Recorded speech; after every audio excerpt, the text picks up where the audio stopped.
Hello everyone, welcome to FS YouTube channel. मेरा नाम है निशा। आप सभी को पता है कि हम already chemical equilibrium, phase equilibrium and ionic equilibrium complete कर चुके हैं।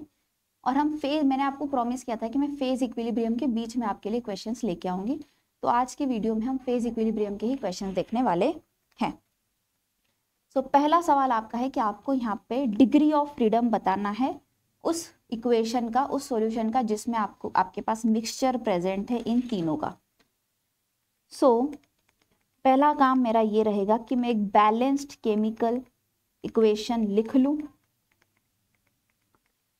और ये तीनों आपके रहेंगे यहाँ पे गैसियस फेज में। जब ये तीनों मेरे गैसियस फेज में है तो फेज तो मेरे पास है 1। अब कंपोनेंट मुझे देखने हैं, नंबर ऑफ कंपोनेंट्स तो मैंने आपको बताया था 1 2 3 और कितने आपको यहाँ पे एरोस दिख रहा है, एक दिख रहा है, तो 3 - 1 कर देंगे, आपको मिलेगा 2। कंपोनेंट भी आपको मिल चुका है 2 यहाँ पे। अब निकालना है degree of freedom. F is equal to C - P + 2, ये मेरे पास फॉर्मूला है। 2 - 1 + 2, तो आपको क्या मिलेगा 1 + 2, दैट विल बी 3। मतलब डिग्री ऑफ फ्रीडम आपका रहेगा यहाँ पे 3। सिंपल सा सवाल था ये। आगे चलते हैं अगले सवाल पे। यहाँ पे आपको again number of degree of freedom बताना है और आपको यहाँ पे एक बात अच्छी ये की है कि ऑलरेडी रिएक्शन दी है। फेज है solid solid gas, that means दो सॉलिड को मैं कभी एक में नहीं कंसिडर करूंगी, दो अलग अलग रहेंगे क्योंकि मिक्स नहीं होते हैं। एंड गैस मेरा एक तीसरा। टोटल फेज है मेरे पास 3।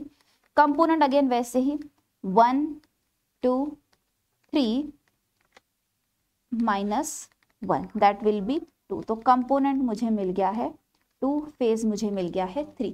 इसी टाइप के क्वेश्चंस आपके जैम एंड सीयूईटी पीजी में आते हैं, ज्यादा हटके नहीं आते हैं। डिग्री ऑफ फ्रीडम मेरा रहेगा 2 - 3 + 2, दैट विल बी 4 - 3। मतलब डिग्री ऑफ फ्रीडम आपका यहाँ पे हो गया है 1। इजी क्वेश्चंस आते हैं। ऑप्शन नंबर 2 रहेगा आपका सही जवाब। और ये आपका एक एग्जाम का PYQ भी है, मतलब इसी टाइप के इजी क्वेश्चंस आपके एग्जाम में आते हैं। अगले सवाल पे चलते हैं। Maximum number of phases that can coexist in equilibrium for a 1 component system is. तो 1 कंपोनेंट सिस्टम में मैक्सिमम कितने फेजेस रह सकते हैं? तो अगर आपको याद होगा वाटर का फेज डायग्राम, तो वहां पे मैंने आपको एक पॉइंट बताया था जो था आपका ट्रिपल पॉइंट। ट्रिपल पॉइंट पे कितने फेजेस मेरे पास प्रेजेंट थे? तो टोटल मेरे पास 3 phase at a time equilibrium में प्रेजेंट थे। तो यहाँ पे आपका जवाब रहेगा 3। या तो ये एक तरीका है इसे सॉल्व करने का, फेज डायग्राम याद कर लेंगे तो, क्योंकि वाटर मेरा एक 1 कंपोनेंट सिस्टम ही था। दूसरा तरीका ये है कंपोनेंट एक है और करके इसे हम देखते हैं। अब मैक्सिमम आपके फेजेस तब प्रेजेंट होते हैं जब डिग्री ऑफ फ्रीडम आपका मिनिमम होता है। तो डिग्री ऑफ फ्रीडम जब आपका 0 रहेगा तब ही पॉसिबिलिटी है कि आपके पास ज्यादा नंबर ऑफ फेजेस प्रेजेंट रहे। बस अब क्या करना है, फॉर्मूले में आपको डालने हैं वैल्यूज। आपको P की वैल्यू मिल चुकी है 3। या तो ऊपर के मेथड से सॉल्व करो या तो नीचे के मेथड से सॉल्व करो, बात एक ही है। अगले सवाल पे चलते हैं। यहाँ पे आपको एक डायग्राम दी है और आपको इनकरेक्ट स्टेटमेंट बताना है। देखा जाए तो ये डायग्राम आपके वाटर के फेज डायग्राम की तरह ही दिख रही है, ज्यादा कुछ इसमें चेंज नहीं है, वैसी की वैसी है। अब अगर आप देखेंगे, पहला ऑप्शन है melting point increases with pressure, दूसरा है melting point decreases with pressure, तीसरा है boiling point increases with pressure, चौथा है आपका solid liquid and gas can coexist at the same pressure and temperature. तो फोर्थ वाला तो सही होगा। कब सही होगा? जब आप ट्रिपल पॉइंट पे आएंगे। बॉइलिंग पॉइंट आपका प्रेशर के साथ बढ़ता है, क्योंकि बॉइलिंग पॉइंट का मीनिंग क्या है, लिक्विड और गैस आपके इक्विलिब्रियम में रहते हैं। तो अगर मैं प्रेशर बढ़ा रही हूं, तो अगर आप ध्यान देंगे जैसे जैसे आपका प्रेशर बढ़ रहा है आपका बॉइलिंग पॉइंट में बढ़ता जा रहा है। ये पॉइंट आपके बॉइलिंग पॉइंट रिप्रेजेंट कर रहे हैं। तो ग्राफ आपका ऊपर की तरफ जा रहा है, मतलब जब प्रेशर बढ़ रहा है मतलब एट द सेम टाइम वो ऊपर भी जा रहा है और राइट हैंड साइड में भी जा रहा है। वो ऐसे भी शिफ्ट हो रहा है, ऐसे भी शिफ्ट हो रहा है। मतलब जब प्रेशर बढ़ रहा है तब आपका बॉइलिंग पॉइंट भी बढ़ रहा है। अब पहले और दूसरे आपके जो ऑप्शन है वो इनवर्स, इसमें से कोई एक सही होगा, एक गलत होगा। अब मैं अगर मेल्टिंग पॉइंट की बात करूं तो मेल्टिंग पॉइंट मुझे मिलता है यहाँ।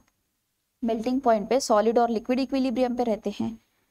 तो जब मैं प्रेशर बढ़ा रही हूँ तो ये लाइन आपकी कहाँ जा रही है, वो पीछे की तरफ जा रही है। देखो पहले इस प्रेशर पे ये टेम्परेचर था, जब प्रेशर बढ़ाया तो टेम्परेचर यहाँ है। तो अब टेम्परेचर मेरा कम हुआ या बढ़ा, टेम्परेचर मेरा कम हुआ है। दैट मीन्स जैसे जैसे मैं प्रेशर बढ़ा रही हूँ मेरा मेल्टिंग पॉइंट कम हो रहा है। तो यहाँ पे ऑप्शन नंबर 1 आपका सही जवाब होगा। मतलब जवाब वो सही है लेकिन इनकरेक्ट स्टेटमेंट आपका ऑप्शन नंबर 1 है, क्योंकि सेकंड वाले ने बोला है कि मेल्टिंग पॉइंट आपका कम हो रहा है, टेम्परेचर हमारा कम हो रहा है। फर्स्ट वाला बोल रहा है कि वो बढ़ रहा है। तो ऑप्शन नंबर 1 जवाब सही है, स्टेटमेंट गलत है। उसके बाद है हमारे पास consider sugar solution in water. मतलब शुगर इन वाटर एक सॉल्यूशन बनाया हमने। If the solution is cooled sugar starts to crystallise out at this point the system is in. तो अगर आप ध्यान देंगे शुगर मैंने वाटर में डाला, डिजोल्व कर दिया। अब जब मैं सॉल्यूशन को कूल कर रही हूँ तो धीरे धीरे शुगर आपका क्रिस्टलाइज होना स्टार्ट हो रहा है, हो गया है, मतलब पूरी तरह क्रिस्टलाइज नहीं हुआ है। दैट मीन्स वो सॉलिड फॉर्म में भी प्रेजेंट होगा और वो सॉल्यूशन फॉर्म में भी प्रेजेंट होगा, मतलब लिक्विड फॉर्म में भी प्रेजेंट होगा, एक्वियस फॉर्म में भी प्रेजेंट होगा। मतलब यहाँ पे मुझे 2 फेज मिल रहे हैं इक्विलिब्रियम में।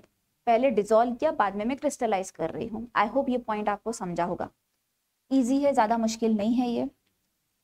इस टाइप का क्वेश्चन तो आपके IIT जैम में भी आ चुका है, वो मैंने आपके टेस्ट में डाला है। संडे टेस्ट 13 जुलाई को जो आपका संडे टेस्ट है उसमें मैंने वो क्वेश्चन डाला है। एग्जैक्ट नहीं है, थोड़ा वेरिएशन है उसमें, मैंने वो डाला है आपके। एंड मोस्टली ऐसे ग्राफिकल रिलेटेड क्वेश्चन ज़्यादा मिलते हैं। अगर ये नहीं देंगे तो वो आपको इस टाइप के क्वेश्चंस पूछते हैं। बड़े ही आसान सवाल आते हैं हमारे फेज इक्विलिब्रियम से रिलेटेड, ज़्यादा ट्रिकी नहीं आते हैं। जब लेक्चर हुआ था तब भी मैंने आपको वहाँ पे मेंशन किया था। आप चाहें तो आप हमारे साथ टॉपर्स बैच में जुड़ सकते हैं जो 7 जुलाई को स्टार्ट हो गई है। कूपन कोड है आपका IFAS 70। कूपन कोड लगाते ही आपको 70% का फ्लैट डिस्काउंट मिल जाएगा। और अगर आपको पेपर एनालिसिस चाहिए, मतलब कौन से टॉपिक में से कितने क्वेश्चन आ चुके हैं, वो भी कौन से सेक्शन में फॉर IIT जैम, और इवन CUET PG में कौन से टॉपिक में से कितने क्वेश्चन आए हैं, ये अगर आपको जानना है तो आपको लर्न फ्री सेक्शन में IFAS की वेबसाइट पे ये सारी चीज़ें मिल जाएंगी। इवन आपको PYQs भी मिल जाएंगे, जो भी आपके लेक्चर्स अभी यूट्यूब पे हो रहे हैं उसके PDF भी आपको वहीं पे मिल जाएंगे। साथ ही साथ हम आपके लिए वहाँ पे DPPs भी प्रोवाइड कर रहे हैं। तो आप थ्योरी हमारे लेक्चर में पढ़ेंगे, क्वेश्चन प्रैक्टिस हम भी आपको कुछ लेक्चर में कराएंगे। उसके अलावा सेल्फ स्टडी के लिए भी आपको DPPs वहाँ प्रोवाइड किए जा रहे हैं। ये सारी चीज़ें आपको लर्न फ्री सेक्शन में फ्री ऑफ कॉस्ट मिल जाएंगी, वहाँ जाके आप इन्हें अवेल कर सकते हैं। And again I will remind 13 जुलाई को संडे को सुबह 8 से लेकर रात 8 बजे तक आपका एक लर्न फ्री सेक्शन के पोर्टल पे एक फ्री टेस्ट ओपन रहेगा। टॉपिक आपके इक्विलिब्रियम के ही है, केमिकल, आयोनिक, फेज इक्विलिब्रियम, तीनों टॉपिक के क्वेश्चंस वहाँ पे आपको मिलेंगे। वहाँ जाके आप इस टेस्ट को सॉल्व कर सकते हैं। और आप चाहें तो इस QR कोड को स्कैन करके ऐप को डाउनलोड कर सकते हैं। और अगर आपको किसी प्रकार का टेक्निकल इशू फेस हो रहा है तो आप इस नंबर पे कांटेक्ट करके वो रिजॉल्व करा सकते हैं। सो आज के वीडियो के लिए इतना ही। I hope this video was helpful. Thank you so much. अब हम आपसे मिलेंगे नेक्स्ट वीडियो में नेक्स्ट टॉपिक के साथ। तब तक के लिए हैप्पी लर्निंग, बाय बाय।